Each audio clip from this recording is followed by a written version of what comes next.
Welcome to Chillin' 101. We hope this video helps.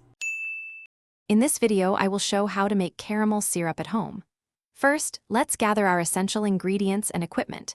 You'll need 1 cup of granulated sugar, 1/4 cup of water, and a tiny pinch of salt to enhance the flavor. Make sure to use a heavy-bottomed saucepan, preferably light-colored, so you can easily monitor the caramel's color. Also, have a heat-proof bowl or jar ready for your delicious creation. Now, let's begin the caramelization process. Combine your 1 cup of sugar and 1/4 cup of water in the saucepan. Stir this mixture gently over medium heat until all the sugar crystals have completely dissolved. Once dissolved, stop stirring. Allow the syrup to boil undisturbed until it transforms into a beautiful, rich amber color. This crucial step typically takes about 8 to 10 minutes to achieve. This is the most critical moment for your caramel.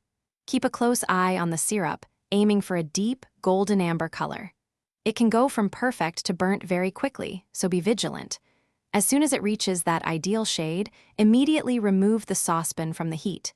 Then, very carefully, add about 1/4 cup of hot water. The syrup will bubble up quite vigorously, so please be cautious. Almost there.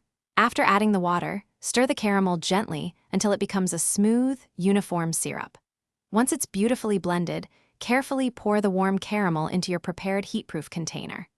It's important to let the syrup cool completely to room temperature before you cover it. Once cooled, you can store your delicious homemade caramel syrup in the refrigerator for up to 3 weeks, ready for all your sweet treats. Thanks for watching. Consider subscribing if we helped you.